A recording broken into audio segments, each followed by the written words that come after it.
CCയുടെ role, CC എന്ന് പറയുമ്പോൾ Canadian experience class. Canadian experience class എന്ന് വെച്ചാൽ കാനഡയിൽ 1 കൊല്ലം എക്സ്പീരിയൻസ് ഉള്ള ഒരാൾക്ക് അപ്ലൈ ചെയ്യാൻ മാത്രം വരുന്ന ഒരു PR ഡ്രോയാണ്. അതിൽ വെറും 75 പോയിന്റ്, 75-77 പോയിന്റ് വിളിച്ചായിരുന്നു. ഒന്ന് ആലോചിക്കുക. ആ സമയത്ത് എനിക്ക് 1 കൊല്ലം ആവാത്തതുകൊണ്ട് ജസ്റ്റ് മിസ്സായിപ്പോയി. എനിക്ക് ആ സമയത്ത് 8 മാസം. അതായത് നിങ്ങളൊന്ന് ആലോചിക്കുക, നമ്മൾ CRS പോയിന്റ് ഒക്കെ പറയുമ്പോൾ 450, 500 ഒക്കെ പറഞ്ഞ അന്നത്തെ സമയമാണ് പറഞ്ഞത്. ഇപ്പൊ 530 കാര്യങ്ങൾ. പക്ഷെ അന്ന് 75, വെറും 75 വിളിച്ചപ്പോൾ. പക്ഷെ ശരിക്കും പറഞ്ഞാൽ എൻ്റെ ആ അരമണിക്കൂർ എൻ്റെ ജീവിതം ഒരു 1.5 കൊല്ലത്തേക്ക് ഡിലേ ചെയ്ത് വെച്ചു. കാരണം അരമണിക്കൂർ ഞാൻ ഇതുവരെ ഇല്ലാത്തൊരു കുളി കുടിച്ചു. അതായത് ഇതുവരെ ഇല്ലാത്ത രീതിയിൽ ഞാൻ ടൈമൊക്കെ എടുത്ത് സമാധാനമായി VR ഒക്കെ കിട്ടിയെന്നുള്ള രീതിയിൽ. കാരണം TR to PR ആണ്, ടെമ്പററി റെസിഡൻ്റ് ആയിട്ടുള്ള ആൾക്കാരൊക്കെ പെർമനന്റ് റെസിഡൻ്റ് ആക്കാണ്. അപ്പോൾ ആ സമയത്ത് ഞാനൊന്ന് പോയി കുളിച്ച് കഴിഞ്ഞ് വന്നപ്പോഴേക്കും നോക്കിയപ്പോഴേക്കും സൈറ്റ് മൊത്തം ലോക്കാണ്. അതായത് അത്രയും പിള്ളേർ അപ്ലൈ ചെയ്ത് ആ സൈറ്റ് നശിപ്പിച്ചു.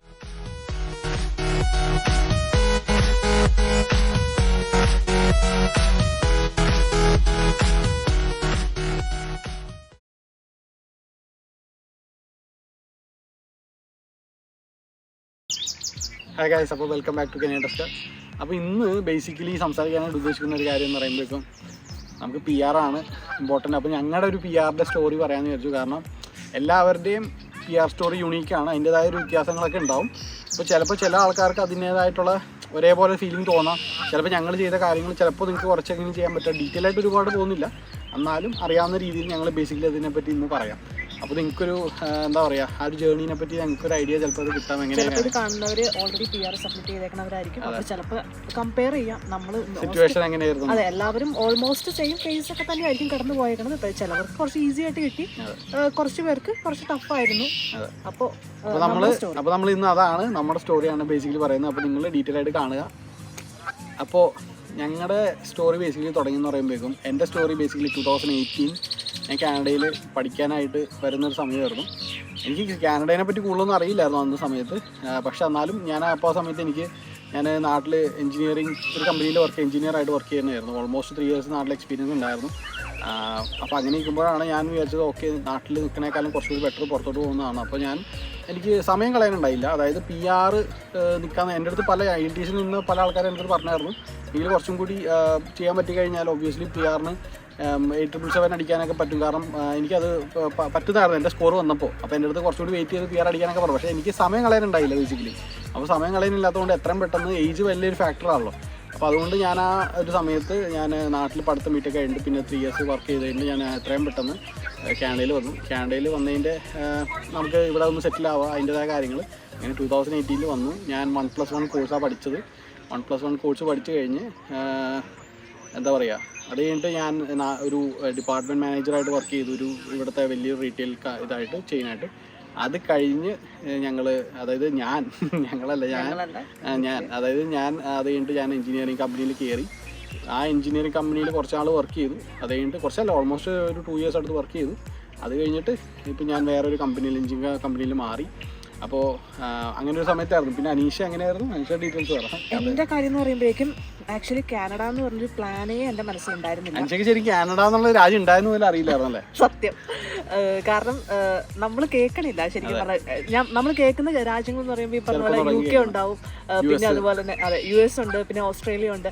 ഇങ്ങനെ കുറച്ച് കാര്യങ്ങളെ കുറിച്ച് അറിഞ്ഞു ഞാൻ ശരിക്കും പറഞ്ഞാൽ കാനഡ എന്ന് പറഞ്ഞ ഒരു രാജ്യത്തിനെ കുറിച്ച് ചിന്തിച്ചിട്ടേ ഇല്ല കേട്ടോ. കാരണം സ്റ്റഡീസിന് വേണ്ടി വരാനായിട്ട് പോലും ഇല്ല, എൻ്റെ മനസ്സിലാകുന്ന ഒരു കാര്യം ഉണ്ടായിരുന്നില്ല. കാരണം അത് ബേസ് ചെയ്തിട്ടൊക്കെ ആയിരുന്നു ഞാൻ എൻ്റെ ബാച്ചിലേഴ്സും അതുപോലെ തന്നെ മാസ്റ്റേഴ്സും ഒക്കെ എടുത്തത് നാട്ടിൽ. അപ്പോൾ എങ്ങനെ ഈ പറഞ്ഞ പോലെ ആ ടൈമിൽ ഇപ്പം ഞാൻ 2019 വന്നത്. അപ്പോൾ 2019 വരുന്ന സമയത്ത് ഓൾമോസ്റ്റ് കുറച്ച് സ്റ്റുഡൻസൊക്കെ ഇതിനെക്കുറിച്ച് പറയാൻ തുടങ്ങി. അതായത് എൻ്റെ മാസ്റ്റേഴ്സ് കഴിഞ്ഞപ്പോഴാണ് ഞാൻ ഇതിനെക്കുറിച്ച് ചിന്തിച്ചു തുടങ്ങിയത്. പിന്നെ അതുപോലെ തന്നെ ഈ കുറേ ഏജൻസീസ് സെമിനാറും കാര്യങ്ങളൊക്കെ വെച്ചു. അപ്പോൾ ഇതൊക്കെ നമ്മൾ കണ്ടപ്പോഴേക്കും എനിക്ക് കുറച്ച് അട്രാക്റ്റീവായി. ഓക്കെ, എന്തുകൊണ്ട് എനിക്കത് ട്രൈ ചെയ്തുകൂടാ, വേറൊരു കൺട്രിയിൽ പോയിക്കൂടാന്ന് ചിന്തിച്ചു. കാരണം എല്ലാവരും ലൈഫ് കുറച്ചുകൂടി സെക്യൂർ ആക്കാൻ നോക്കണു, അതുപോലെ തന്നെ നമ്മുടെ ആ ഒരു സ്റ്റാൻഡേർഡ് ഓഫ് ലിവിംഗ് ഒക്കെ മാറ്റാനായിട്ട് നോക്കണം. ഈ പറഞ്ഞ പോലെ വേറൊരു കൺട്രിയിൽ പോകണു, അങ്ങനെ ഒരു ഇത്. അപ്പോൾ എൻ്റെ മനസ്സിൽ ആക്ച്വലി ഞാൻ പഠിച്ചു കഴിഞ്ഞിട്ട് ഒരു 2-3 years എക്സ്പീരിയൻസ്. അപ്പോൾ ഈ എക്സ്പീരിയൻസ് കഴിഞ്ഞ് കഴിഞ്ഞിട്ട് ഒരു GCC കൺട്രിയിൽ എവിടെയെങ്കിലും അപ്ലൈ ചെയ്യണം. ഒരു ജോബ് കിട്ടണം അങ്ങനെയൊക്കെ ആയിരുന്നു എൻ്റെ മനസ്സിലുണ്ടായിരുന്ന പ്ലാൻ. പക്ഷേ ആ പ്ലാൻ കംപ്ലീറ്റ്ലി ചേഞ്ച് വന്നു. അതെ, MBA കഴിഞ്ഞു. എൻ്റെ കോഴ്സ് ഞാൻ MBA ആയിരുന്നു മാസ്റ്റേഴ്സ് എടുത്തത്. അപ്പോൾ MBA കഴിഞ്ഞിട്ട് പെട്ടെന്ന് ഇങ്ങനൊരു സംഭവം ഇങ്ങനെ മനസ്സിലൊതുക്കുകയല്ല ചെയ്തത്. ശരിക്കും പറഞ്ഞാൽ കുറച്ച് പേര് അവിടെ നിന്ന് പറഞ്ഞു. പിന്നെ ഏജൻസീസ് ഇങ്ങനെ നമ്മൾ ഓക്കെ നിങ്ങൾ ഇന്നത് കഴിഞ്ഞു, അപ്പം നിങ്ങൾക്ക് ഇങ്ങനെ പോകാൻ പ്ലാൻ ഉണ്ടോ എന്നൊക്കെ ചോദിച്ചാൽ നമ്മളെ കോൺടാക്ട് ചെയ്തു. അപ്പോൾ അതൊക്കെ ശരിക്കും പറഞ്ഞാൽ ഒരു ഇതായിരുന്നു എൻ്റെ ഇതിനകത്തോട്ടുള്ള ഒരു ടേണിംഗ് പോയിന്റ് എന്ന് തന്നെ പറയാം. സ്റ്റുഡൻറ് വിസ അല്ല, സ്റ്റഡീസിന് വേണ്ടി ഓരോ കോളേജിലോട്ട് അപ്ലൈ ചെയ്തു. ഒരു ഏജൻസി ത്രൂ അപ്ലൈ ചെയ്തു. ഞാൻ ആ സമയത്ത് ഒരു ഏജൻസി അല്ല, 2 ഏജൻസി ത്രൂ ഞാൻ ചെയ്തായിരുന്നു. കാരണം എങ്ങാനും ഇൻ കേസ് എനിക്ക് ആ ഒരു ഏജൻസിയിൽ കിട്ടിയില്ലെങ്കിൽ ഇന്ന ഏജൻസി ത്രൂ പോവാമെന്ന് വിചാരിച്ചിട്ട് ഞാൻ 2 ഏജൻസി ത്രൂ ആണ് അപ്ലൈ ചെയ്തത്. അങ്ങനെ അപ്ലൈ ചെയ്തു. എനിക്ക് മൾട്ടിപ്പിൾ ഓഫേഴ്സ് കിട്ടി. അപ്പോൾ മൾട്ടിപ്പിൾ ഓഫേഴ്സിൽ എനിക്ക് ബെസ്റ്റായിട്ട് ഏത് തോന്നി, അതായത് എൻ്റെ MBA കഴിഞ്ഞിട്ട് ഏത് കോഴ്സിനാണോ കുറച്ചുകൂടി വാല്യൂ, അതെ കുറച്ചുകൂടി ഇതുള്ളത്. കാരണം അത് എസ്പെഷ്യലി മനസ്സിലാക്കേണ്ട ഒരു കാര്യം, നമ്മൾ ടോട്ടലി ഇറലവൻ്റ് ആയിട്ടുള്ള ഒരു കോഴ്സ് ഒരിക്കലും എടുക്കാൻ പാടില്ല. കാരണം വിസ റിജക്ഷൻ അതിന് ഏറ്റവും വലിയൊരു കാര്യം. അതായത് ഫോർ IELTSന്റെ ഒരു വേറൊരു ഫാക്ടർ ഞാൻ പറഞ്ഞുതരാം. എല്ലാവരും ശരിക്കും പറഞ്ഞാൽ IELTS എന്ന് പറഞ്ഞ സംഭവം നമ്മൾ പ്രാക്ടീസ് തന്നെ ചെയ്യണം. നമ്മളിപ്പോൾ ഒരു CBSE പഠിച്ചോണ്ടോ അല്ലെങ്കിൽ ഒരു സ്റ്റേറ്റിലാണെങ്കിലോ അല്ലെങ്കിൽ ഇപ്പോൾ ICSE അങ്ങനെ പഠിച്ചുകൊണ്ട് മാത്രമല്ല, ശരിക്കും പറഞ്ഞാൽ ലാംഗ്വേജ് അല്ല, നിങ്ങൾക്ക് ആ 1 മണിക്കൂറോ അല്ലെങ്കിൽ ആ ഗീവൺ ടൈമിൽ നിങ്ങൾക്ക് അത് എത്രത്തോളം എക്സിക്യൂട്ട് ചെയ്യാൻ പറ്റുന്നു. ബേസിക്കലി എനിക്ക് തോന്നിയേക്കുന്ന ഒരു കാര്യം എന്താണെന്ന് വെച്ച് കഴിഞ്ഞാൽ, നമ്മൾ നാട്ടിലൊക്കെ വെച്ച് നിൽക്കുന്ന സമയത്ത് മോസ്റ്റ്ലി നമ്മൾ ഏറ്റവും കൂടുതൽ നമ്മൾ യൂസ് ചെയ്യണതെന്ന് പറയുമ്പോൾ നമ്മുടെ തന്നെ മദർ ടങ് ലാംഗ്വേജ് ആയിട്ടുള്ള മലയാളമാണ് യൂസ് ചെയ്യണത്. നമ്മൾ ഇംഗ്ലീഷ് ലാംഗ്വേജ് യൂസ് ചെയ്യണത് ഭയങ്കര കുറവാണ്. അപ്പോൾ ഒന്നാമത് നമുക്ക് റൈറ്റിംഗ് ആ ഒരു ഇതും കാര്യങ്ങളൊക്കെ ഭയങ്കര കുറവായതുകൊണ്ട് തന്നെ നമ്മൾ പ്രാക്ടീസ് ചെയ്യാതെ നമ്മുടെ ഇനീഷ്യൽ സ്റ്റേജിലാണ് പറഞ്ഞത്, നമ്മുടെ സ്റ്റുഡൻറ് വിസ വെക്കുന്ന സമയത്തൊക്കെ അല്ലെങ്കിൽ നമ്മുടെ സ്റ്റഡീസിൻ്റെ ആവശ്യത്തിന് വേണ്ടി നമ്മൾ വരുമ്പോൾ നമ്മളത് പ്രാക്ടീസ് ചെയ്യണം. പ്രാക്ടീസ് ചെയ്യാതെ നടക്കത്തില്ല. അതെ, പല ആൾക്കാരും പലതും പറയുന്നുണ്ട്. അതായത് നിങ്ങളിപ്പോൾ ഇതൊക്കെയല്ലേ, നിങ്ങളിപ്പോൾ ഫോർ എക്സാമ്പിൾ ഞാൻ ബാംഗ്ലൂർ എഞ്ചിനീയർ ശരിയാണ്. പക്ഷേ നമ്മൾ ഫോർ എക്സാമ്പിൾ ക്ലയൻ്റായിട്ട് സംസാരിക്കുമ്പോൾ നമുക്ക് ടൈം ലിമിറ്റ് ഒന്നുമില്ല. അതായത് നമുക്ക് ആ ടു ആൻഡ് ഫ്രോ നമുക്ക് പല ഫോളോ അപ്പ് മെസ്സേജ്, അപ്പോൾ നമുക്ക് ടൈമുണ്ട്. ഇതെന്ന് പറയുമ്പോൾ ഗിവൺ ആ ടൈമിൽ നമ്മൾ നമ്മുടെ ബെസ്റ്റ് ഓഫ് നോളജ് നമ്മൾ എക്സിക്യൂട്ട് ചെയ്താൽ പറ്റും. അപ്പോൾ ടൈം മാനേജ്മെൻറ്റ് വിത്ത് ലാംഗ്വേജ് സ്കിൽസാണ്. അപ്പോൾ അതുകൊണ്ട് തന്നെ നമ്മളത് പ്രാക്ടീസ് ചെയ്താൽ മാത്രമേ നമുക്കത് ക്രാക്ക് ചെയ്യാൻ പറ്റുള്ളൂ. അല്ലാതെ ഒരിക്കലും നിങ്ങൾ ബ്ലൈൻഡായിട്ട് ഓക്കെ ഞാൻ ഇന്ന മീഡിയത്തിൽ പഠിച്ചാണ്, അപ്പോൾ ഞാനിപ്പോൾ ഇംഗ്ലീഷ് മീഡിയത്തിൽ പഠിച്ചാണ്, പക്ഷെ അന്നും പറഞ്ഞുകൊണ്ട് ഞാൻ അങ്ങനെ ബ്ലൈൻഡായിട്ട് പോയി പഠിച്ചുകൊണ്ട് മാത്രം ഒരു കാര്യമില്ലെന്ന് എനിക്ക് 100% ഉറപ്പുണ്ടായി. അതെനിക്ക് പ്രാക്ടീസ് ചെയ്യാൻ തുടങ്ങിയപ്പോൾ മനസ്സിലായി. കാരണം വെച്ച് നോക്കി എനിക്ക് തോന്നുന്നത് നമ്മളൊക്കെ ഈ പറഞ്ഞ പോലെ ആവറേജ് സ്റ്റുഡൻസ് തന്നെയാണ്. അങ്ങനെ അതായത് ഭയങ്കര എക്സ്ട്രാ ബ്രില്യൻ്റോ അല്ലെങ്കിൽ ഭയങ്കര ഇന്റലിജന്റോ IQ ലെവൽ അങ്ങ് ഹൈ ആയിട്ട് നിൽക്കുന്ന ആൾക്കാരൊന്നുമല്ല. നമ്മളൊക്കെ എല്ലാവരും സാധാരണ. പക്ഷേ നല്ല രീതിയിൽ കോമൺ സെൻസും കുറച്ച് പ്രാക്ടിക്കാലിറ്റിയും കൂടി ഞാൻ ഭയങ്കരമായിട്ട് തിങ്ക് ചെയ്യുന്ന ഒരാളാണ്. പക്ഷേ എക്സ്ട്രാ ഓർഡിനറി അല്ലെങ്കിൽ ഭയങ്കര ബ്രില്യൻ മാർക്സോ ഞാൻ അങ്ങനെ എനിക്ക് 10th ലും 12th ലും അത്യാവശ്യം മാർക്കുണ്ട്. പക്ഷേ ഞാനൊരു ആവറേജ് ആയിരുന്നു. പ്രത്യേകിച്ച് എൻ്റെ ബാക്കിയുള്ള സമയത്ത്, അത് ലാസ്റ്റ് എക്സാമിനല്ലാതെ ബാക്കിയുള്ള സമയത്തൊക്കെ കംപ്ലീറ്റ് ആവറേജ് സ്റ്റുഡൻ്റ് ആയിരുന്നു. പിന്നെ അതുകൂടാണ്ട് എൻ്റെ ബാച്ചിലേഴ്സ് ആണെങ്കിൽ ഞാൻ ഒരു ആവറേജ് സ്റ്റുഡൻ്റ് ആയിരുന്നു. അപ്പോൾ ഇവൻ എങ്ങനെയൊക്കെ വന്നാലും നമുക്ക് ഓക്കെ നമ്മൾ ഇതൊക്കെ പഠിച്ചു.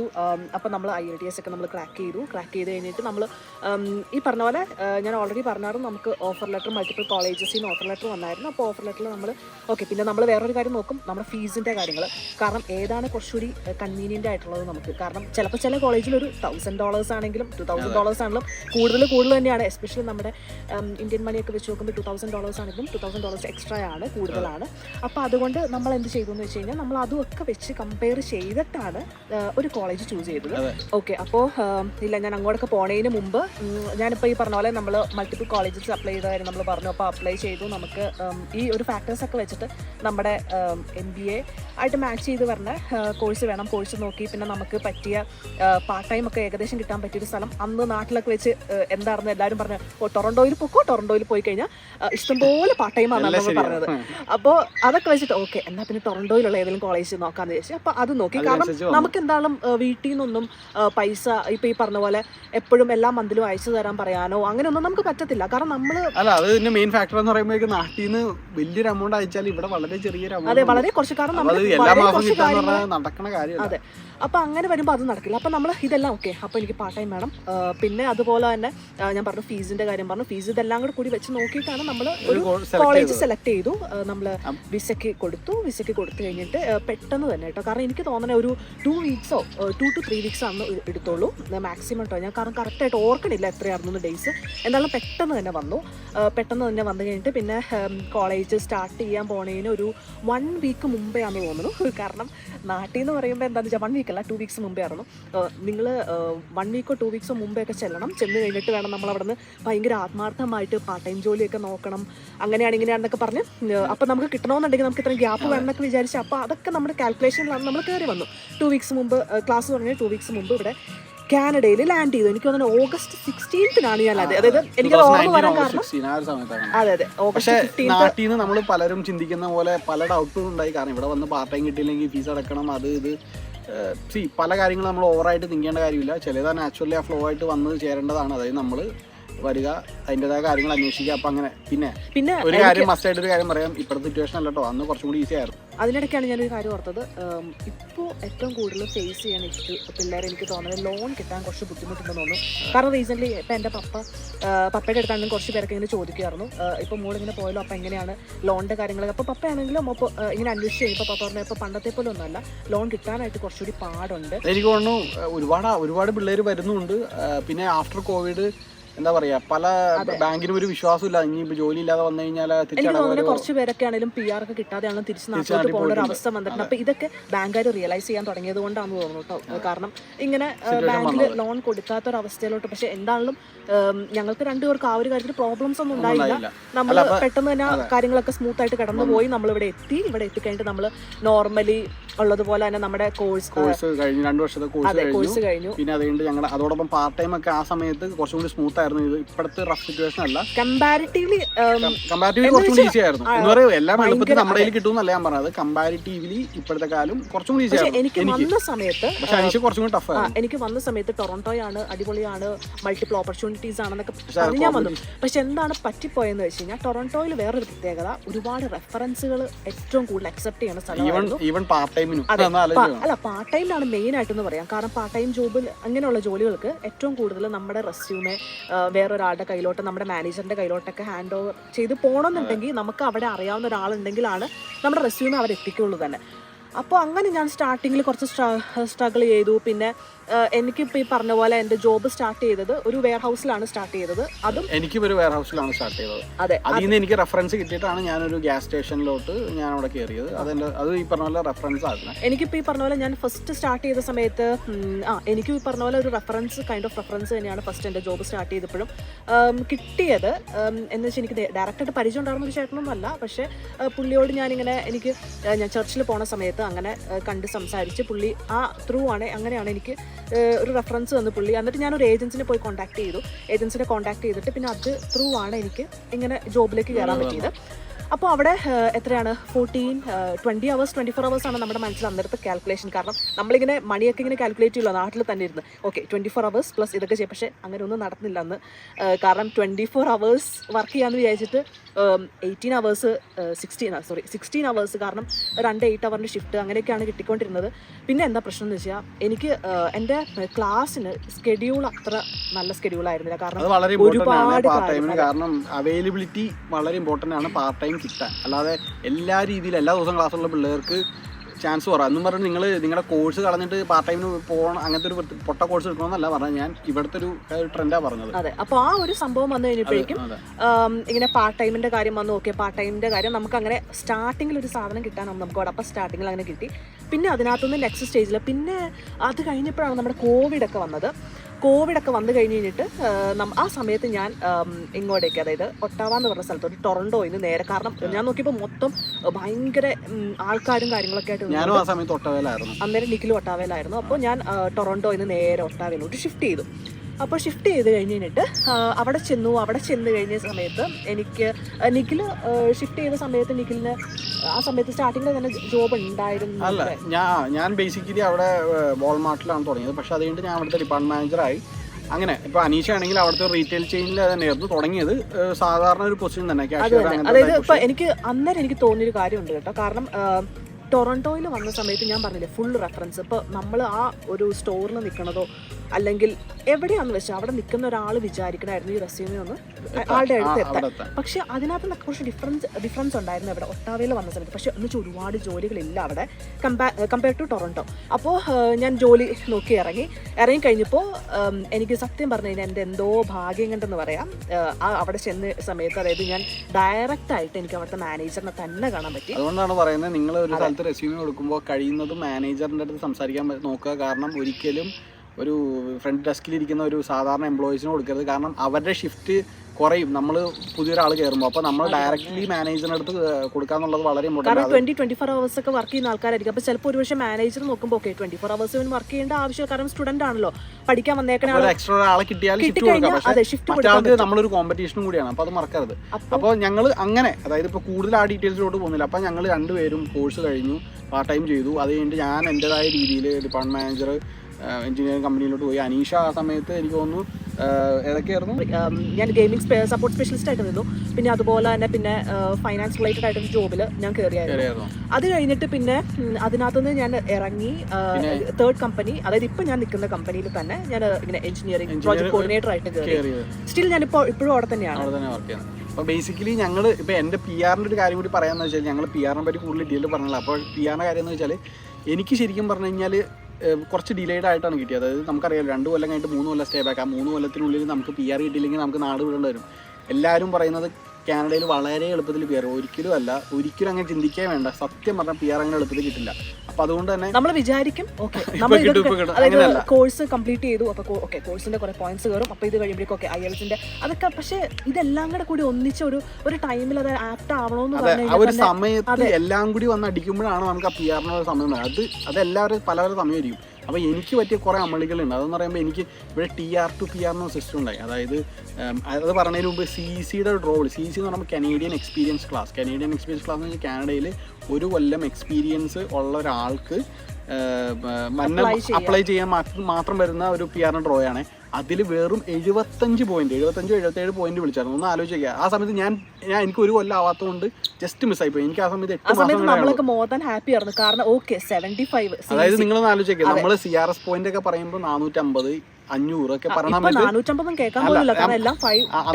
സമയമാണ് പറഞ്ഞു. ഇപ്പൊ 530 കാര്യങ്ങൾ. പക്ഷെ അന്ന് 75 വെറും 75 വിളിച്ചപ്പോൾ അത് 1 കൊല്ലം ആവണമായിരുന്നു എൻ്റെ എക്സ്പീരിയൻസ്. ഞാൻ 8 മാസം ഉണ്ട്. അപ്പോൾ ഞാൻ വിചാരിച്ചു ഓക്കെ ഇപ്രാവശ്യം 75 വിളിച്ചല്ലേ, എനിക്ക് 1 കൊല്ലം ആകുമ്പോൾ അതും വീണ്ടും ഇതേപോലെ വിളിക്കുന്നു വിചാരിച്ചു. പക്ഷേ എനിക്ക് പറ്റിയൊരു അല്ലെങ്കിൽ ഇവിടെ ഉള്ള മിക്ക പിള്ളേർക്കും പറ്റിയ ആ സമയത്ത് ഈ TR to PR എന്ന് പറഞ്ഞ സംഭവം വിളിക്കും. TR to PR സംഭവം വിളിച്ചത് എന്ന് പറഞ്ഞു കഴിഞ്ഞാൽ കോവിഡിൻ്റെ സമയത്ത് ഒരു ഷോർട്ടേജ് ഉണ്ടായി. ഇവിടുത്തെ വർക്കേഴ്സ് തമ്മിൽ ഷോർട്ടേജ് ഉണ്ടായപ്പോൾ പെട്ടെന്നൊരു ദിവസം ഇങ്ങനെ വന്നു. അതായത് ടെമ്പററി റെസിഡൻ്റ് ആയിട്ട് ജസ്റ്റ് കോഴ്സ് കംപ്ലീഷൻ ലെറ്ററും IELTS സർട്ടിഫിക്കറ്റും വേണമെന്ന് പറഞ്ഞു. ഞാനാണെങ്കിൽ ഒന്നാമത്തെ കാര്യം IELTS എടുത്ത് വെച്ചിട്ടുണ്ടായില്ല. കാരണം PR അടുക്കും തോറും മതിയല്ലോ, അതായത് 1 ഇയർ ആകുമ്പോൾ എക്സ്പീരിയൻസ് 1 ഇയർ ആകുമ്പോൾ മതിയല്ലോ എന്ന് വിചാരിച്ചുകൊണ്ട് ഞാൻ ഇരിക്കണമായിരുന്നു IELTS എടുക്കാതെ. അപ്പോൾ എന്തായാലും എല്ലാ പിള്ളേരും പഠിത്തം കഴിഞ്ഞ് ഉടനെ IELTS വെസ്സും എഡ്യൂക്കേഷൻ ചെയ്തിരിക്കണം. കാരണം TR to PR എന്ന് പറഞ്ഞ സാധനം പെട്ടെന്ന് വന്നപ്പോഴേക്കും ഓൾറെഡി വെസ്റ്റ് ചെയ്തിട്ടുണ്ടായി. പക്ഷെ IELTS ഞാൻ ചെയ്തിട്ടുണ്ടായില്ല. പക്ഷെ എന്റെ കേസിൽ ഞാൻ വെസ്റ്റ് ചെയ്തിട്ടുണ്ടായില്ല. എനിക്ക് പറ്റിയൊരു കാര്യം ഞാൻ പറഞ്ഞുതരാം. അപ്പോൾ എൻ്റെ അടുത്ത് ആ സമയത്ത് ഇങ്ങനെ അനീഷ ഇങ്ങനെ പറഞ്ഞായിരുന്നു, അതായത് ഇങ്ങനെ TR to PR എനിക്ക് മെസ്സേജ് വന്നു ഇങ്ങനെ അനീഷ ഫോണിൽ ഇങ്ങനെ. അപ്പോൾ ഞാൻ പറഞ്ഞു ഓക്കെ, അപ്പോൾ എല്ലാവർക്കും അപ്ലൈ ചെയ്യാമല്ലോ. കോഴ്സ് കംപ്ലീഷൻ ലെറ്ററും ഇത് മാത്രം മതി, IELTS ഇനി എടുക്കാൻ പോണതിൻ്റെ ഡേറ്റ് കാണിച്ചാലും മതി. അപ്പോൾ ഞാൻ ഓക്കെ എന്നൊക്കെ പറഞ്ഞു. ഞാൻ ജോലിയൊക്കെ കഴിഞ്ഞ് ഡിപ്പാർട്ട്മെൻറ്റ് മാനേജർ ജോലിയൊക്കെ കഴിഞ്ഞ് വീട്ടിൽ വന്നു. ഞാൻ വീട്ടിൽ വന്നിട്ട് ഓക്കെ സൈറ്റിലൊക്കെ എല്ലാം കണ്ടു. അതിപ്പോൾ ഞാൻ ജസ്റ്റ് ഒന്ന് കുളിച്ചിട്ട് വന്നിട്ട് നമുക്കൊന്ന് അപ്ലൈ ചെയ്യാമല്ലോ, കാരണം സമയമുണ്ട്. പക്ഷേ ശരിക്കും പറഞ്ഞാൽ എൻ്റെ ആ അരമണിക്കൂർ എൻ്റെ ജീവിതം ഒരു 1.5 കൊല്ലത്തേക്ക് ഡിലേ ചെയ്ത് വെച്ചു. കാരണം അരമണിക്കൂർ ഞാൻ ഇതുവരെ ഇല്ലാത്തൊരു കുളി കുളിച്ചു. അതായത് ഇതുവരെ ഇല്ലാത്ത രീതിയിൽ ഞാൻ ടൈമൊക്കെ എടുത്ത് സമാധാനമായി VR ഒക്കെ കിട്ടിയെന്നുള്ള രീതിയിൽ. കാരണം TR to PR ആണ്, ടെമ്പററി റെസിഡൻ്റ് ആയിട്ടുള്ള ആൾക്കാരൊക്കെ പെർമനന്റ് റെസിഡൻ്റ് ആക്കാണ്. അപ്പോൾ ആ സമയത്ത് ഞാനൊന്ന് പോയി കുളിച്ച് കഴിഞ്ഞ് വന്നപ്പോഴേക്കും നോക്കിയപ്പോഴേക്കും സൈറ്റ് മൊത്തം ലോക്കാണ്. അതായത് അത്രയും പിള്ളേര് അപ്ലൈ ചെയ്ത് ആ സൈറ്റ് ആ ടൈമിൽ തന്നെ എല്ലാവരും അറിഞ്ഞു കാര്യങ്ങളൊക്കെ അപ്പൊ ഫുൾ ബ്ലോക്ക് ആയി പോയി. അപ്പൊ ഞാൻ വിചാരിച്ചു ഓബിയസ്ലി ഇങ്ങനെ നാട്ടിൽ നമുക്കറിയാലോ റിസൾട്ട് ഒക്കെ വരുമ്പോൾ സൈറ്റ് ബ്ലോക്ക് ആവുന്നു. അപ്പൊ ഞാൻ വിചാരിച്ചു ഓക്കെ 2-3 മണിക്കൂർ കഴിയുമ്പോൾ സൈറ്റ് മണിക്കൂറായിരുന്നോ? അല്ല, ഞാൻ വിചാരിച്ചത് മണിക്കൂർ കഴിയുമ്പോൾ അപ്പാവും അല്ലെങ്കിൽ പിറ്റേ ദിവസമെങ്കിലും അപ്പാവും എന്ന് ചോദിച്ചു. പക്ഷെ ഈ സാധനം ലോക്കായിട്ട് എന്താണ് ആ ഒരു ബഡ്ജറ്റൊക്കെ അത് ഇത്ര ആൾക്കാരെന്നുള്ള കോട്ടയൊക്കെ വെച്ചിട്ടുണ്ടായി. ഇതൊക്കെ കഴിഞ്ഞ് വേറെ ഏതോ ലെവലിലോട്ടൊക്കെ പോയി. അതിനിടയ്ക്ക് നമ്മുടെ അടുത്ത് ആരൊക്കെ പറയുന്നുണ്ടായിരുന്നു, കുറെ പേരൊക്കെ നൈറ്റ് ഓവർനൈറ്റ് ഒക്കെ നോക്കി സ്ലോട്ട് കിട്ടാൻ അങ്ങനെയൊക്കെ. പക്ഷെ നമ്മളൊന്നും അങ്ങനെ ചെയ്തില്ല. നമുക്ക് നെക്സ്റ്റ് ഡേ ആണെങ്കിലും നമുക്ക് കൊടുക്കാം. കാരണം ഞങ്ങൾ നോക്കുമ്പോൾ ഓക്കെ ഇഷ്ടംപോലെ ഓപ്പണിംഗ് ആണ് അവര് ഇട്ടേക്കണത്. അല്ല, കാരണം ഇത്രയും പേർക്കുള്ള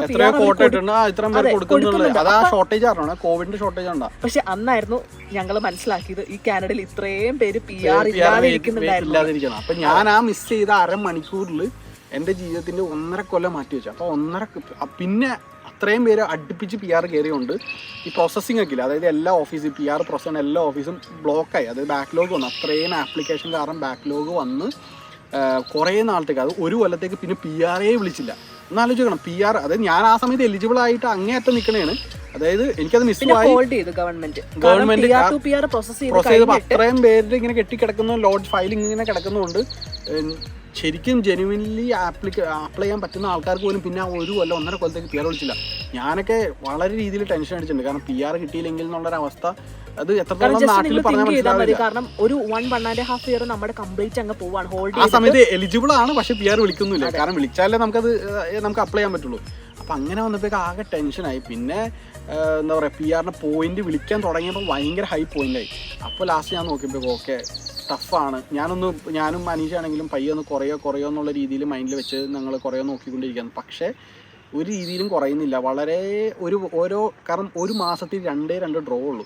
അപ്പോൾ ഫസ്റ്റ് 2 വീക്ക് നമ്മൾ അതിനിടയ്ക്ക് പെട്ടെന്ന് പോയി IELTS ഒക്കെ. അതെ, അപ്പം അങ്ങനെ ഞങ്ങൾ വെയിറ്റ് ചെയ്തു, അതായത് ഡ്രോപ്പ് ചെയ്യുമെന്ന് പറയാം. പക്ഷെ ഡ്രോപ്പ് ചെയ്തില്ല. പക്ഷെ ഞങ്ങൾ ആ സമയത്ത് ഓക്കെ ഇനി നമ്മളത് വെയിറ്റ് ചെയ്തിട്ട് കാര്യമില്ല, രണ്ടാമത് അപ്പോൾ പഠിച്ചേ പറ്റൂ. ഒന്നാമത്തെ കാര്യം നമുക്കറിയാം IELTS എന്ന് പറഞ്ഞു കഴിഞ്ഞാൽ വീണ്ടും എഴുതിക്കൊണ്ടിരിക്കാൻ നമുക്ക് ഒരു മടുപ്പുണ്ട്, എല്ലാം ഉണ്ട്. എനിക്ക് തോന്നുന്നു ഇവിടെ ഒരുമാതിരിപ്പെട്ട എന്തിപ്പോ ഈവൻ ആഫ്റ്റർ PR ആണെങ്കിൽ പോലും നമ്മളൊരു കോഴ്സിന് കയറണമെങ്കിൽ ചില യൂണിവേഴ്സിറ്റീസും കോളേജൊക്കെ വീണ്ടും IELTS ഡിപ്പെൻസ്. അപ്പൊ അങ്ങനെയൊക്കെ വന്നപ്പോഴേക്കും ഞങ്ങൾക്ക് അറിയായിരുന്നു ഓക്കെ ഞങ്ങൾ ഇനി പോയിന്റ് കുറയുമെന്ന് വിചാരിച്ചിട്ടിരുന്ന കാര്യമില്ല. എന്തായാലും ഞങ്ങൾ PR അപ്ലൈ കിട്ടണമെങ്കിൽ ഞങ്ങൾ 2 പേരും IELTS രണ്ടാമത് റീടേക്ക് ചെയ്യണം എന്നുള്ളത്. അപ്പോൾ ഞങ്ങൾ 2 പേരും ഇരുന്ന് പഠിച്ചു. ആ സമയത്ത് ഇരുന്ന് പഠിച്ചിട്ട് ഞങ്ങൾ 2 പേരും ശരിക്കും ആ 2 അത്യാവശ്യം പഠിച്ചു, സ്കോർ മേടിച്ച് വെച്ചു. അപ്പോൾ ഞങ്ങളുടെ പോയിന്റ് ശരിക്കും നേരത്തെ ഉള്ളതിനേക്കാളും അത്യാവശ്യം കൂടി ഒരു 500 മുകളിലോട്ടൊക്കെ നന്ന രീതിയിൽ പോയി. അപ്പോൾ ശരിക്കും പറഞ്ഞാൽ ഇപ്പോഴും ഞങ്ങൾ വെയിറ്റ് ചെയ്തുകൊണ്ടിരുന്നെങ്കിൽ ഞങ്ങൾക്ക് ആ PR കിട്ടുന്നുണ്ടായിരുന്നു. അപ്പോൾ അതുകൊണ്ട് എല്ലാവരും മറക്കാതെ മനസ്സിലാക്കേണ്ട കാര്യം വെച്ചാൽ നമുക്ക് ഇപ്പോൾ ചില വക്കീലന്മാർ പറയും അടുത്ത ആഴ്ച വരോട്ടോ, ഡ്രോ വരോട്ടോ, നിങ്ങൾ വെയിറ്റ് ചെയ്ത് കിട്ടും. അങ്ങനെ ഒരിക്കലും നിങ്ങൾ വിചാരിക്കരുത്. ഞാൻ ഒരുപാട് സമയം കളഞ്ഞാണ്. അപ്പോൾ അതുകൊണ്ട് നിങ്ങൾ ഡെഫിനറ്റ്ലി നിങ്ങൾക്ക് 5 പോയിന്റ് എവിടെ കൂട്ടാൻ പറ്റുക, ഫ്രഞ്ച് പഠിച്ചിട്ടാണോ, IELTS പഠിച്ചിട്ടാണോ, അല്ലെങ്കിൽ അത് എക്സ്പീരിയൻസ് ആഡ് ചെയ്തിട്ടാണോ, എന്തും ആയിക്കോട്ടെ, നിങ്ങളുടെ പോയിന്റ് കൂട്ടുക. എങ്ങനെയാണെന്ന് വെച്ചാൽ അപ്പോൾ അങ്ങനെ ഞങ്ങൾ പോയിന്റ് കൂട്ടിയപ്പോൾ ഞങ്ങളുടെ വെരി നെക്സ്റ്റ് ഡ്രോയിൽ ഈ പറഞ്ഞ പോലെ ഞങ്ങൾക്ക് ആ PR ഇൻവിറ്റേഷൻ വന്നു. അതൊരു May 13 May 13 ഞങ്ങൾ അപ്ലൈ ചെയ്തു. അപ്പോൾ PR ഡോക്യുമെൻറ്റ്സും കാര്യങ്ങളൊക്കെ എന്താണെന്ന് വെച്ചാൽ ഡീറ്റെയിൽ ആയിട്ട് വേറൊരു വീഡിയോ പറയുന്നതാണ്.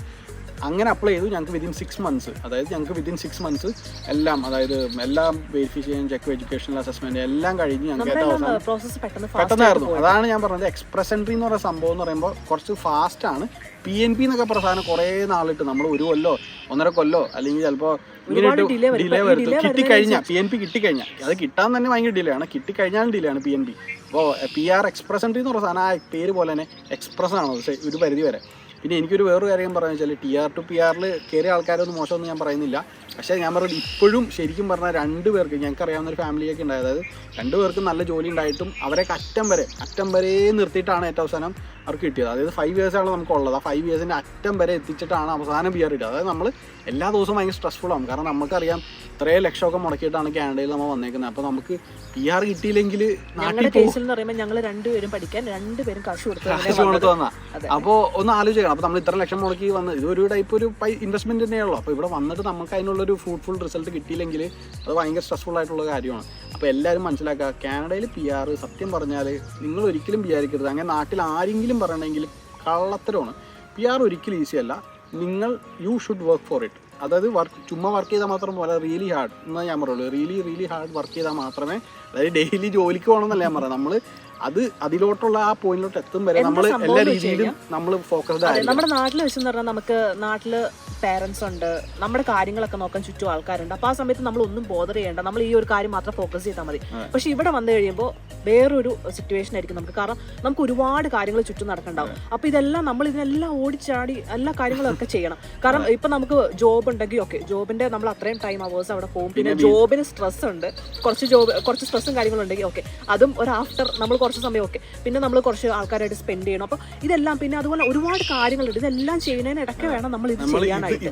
കാരണം ഇത് അത്യാവശ്യമായിട്ടുള്ള ഒരു കാര്യമാണ്. അന്ന് ജോലി ഇല്ലാതെ ഒരു നിമിഷം പോലും, ഒരു മാസം പോലും നമുക്ക് ജീവിക്കാനും പറ്റും. കുറെ കാര്യങ്ങളുണ്ട് നമ്മൾ ചെയ്യാൻ. ഒരു ബാലൻസ് ആണ്. അപ്പോൾ നാട്ടിൽ ആരെങ്കിലും പറയുന്നെങ്കിൽ കാനഡയിൽ PR വെറുതെ കൊടുക്കണമെന്ന് പറഞ്ഞു കഴിഞ്ഞാൽ സത്യം പറഞ്ഞാൽ അവർ നിങ്ങളുടെ മുഖത്ത് നോക്കി കള്ളം പറയണമെന്ന് എനിക്ക് പറയാനുള്ളൂ.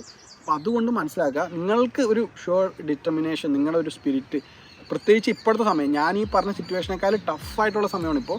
അപ്പോൾ നിങ്ങൾക്ക് PR അടിക്കണമെങ്കിൽ നിങ്ങൾക്കൊരു ക്ലിയർ പാത്ത് നിങ്ങളുടെ മൈൻഡിൽ ഓൾറെഡി ഉണ്ടായിരിക്കണം. നിങ്ങൾ തന്നെ നെറ്റിൽ കയറി ഡെഡിക്കേറ്റഡ് ആയിരിക്കണം. നിങ്ങൾ തന്നെ കൃത്യമായിട്ട് നിങ്ങളുടെ ഗവൺമെൻറ് വെബ്സൈറ്റിലാണെങ്കിലും ഇപ്പോൾ യൂട്യൂബ് ആണെങ്കിലും അപ്ഡേറ്റ്സ് ഒക്കെ അറിഞ്ഞിരിക്കണം. കാരണം എന്നാൽ മാത്രമേ പല കാര്യങ്ങൾ ഏജൻസീസ് ഞാൻ വീണ്ടും പറയുന്നു പൊതിഞ്ഞേ പറയൂ. അവർക്ക് ആ കാരണം ജെനുവിൻ ഫാക്റ്റ് മുഖത്തടിച്ച് പറഞ്ഞാൽ നാളെ അവർക്ക് ആ ഇമിഗ്രേഷൻ കൺസൾട്ടൻസി വെച്ചുകൊണ്ടിരുന്നിട്ട് കാര്യമില്ല. അവർക്ക് നാളെ ബിസിനസ് ഇല്ല. അപ്പോൾ അതുകൊണ്ട് അവർ കവറപ്പ് ചെയ്തേ പറയൂ. ബട്ട് നിങ്ങളുടെ ഉത്തരവാദിത്തമാണ് നിങ്ങൾ ഇപ്പോൾ 20 ലക്ഷം 30 ലക്ഷം പഠിക്കാനായിക്കോട്ടെ അല്ലാതെ ആയിക്കോട്ടെ നിങ്ങൾ കയറി വരണയാണെങ്കിൽ നിങ്ങൾക്ക് PR കിട്ടും എന്നുള്ളത്. അപ്പോൾ ഇതൊക്കെയാണ് പറയാനുള്ളത്. അപ്പോൾ നിങ്ങൾക്ക് ഇതിനെപ്പറ്റി കൂടുതൽ നിങ്ങൾക്ക് എന്തെങ്കിലും അറിയുമെങ്കിൽ ഡെഫിനറ്റ്ലി ഞങ്ങൾക്ക് എന്തെങ്കിലും കാര്യങ്ങളൊക്കെ ഉണ്ടെങ്കിൽ ഞങ്ങൾ ചോദിക്കാം. ഞങ്ങളുടെ ഇൻസ്റ്റാഗ്രാമിൽ ഞങ്ങൾക്ക് ഡെഫിനറ്റ്ലി ഒരുപാട് ആൾക്കാരെ മെസ്സേജ് ചെയ്യുന്നുണ്ട്. അതേപോലെ ഞങ്ങൾക്ക് more than happy to help ആണ്. അപ്പോൾ ഞങ്ങൾക്ക് ബേസിക് ആയിട്ടുള്ള ഐഡിയ എന്തെങ്കിലും ഞങ്ങൾ ഉണ്ടെങ്കിൽ ഞങ്ങൾ പറയാം. അപ്പോൾ thank you so much for watching. See you guys in the next video. Until then thank you. By.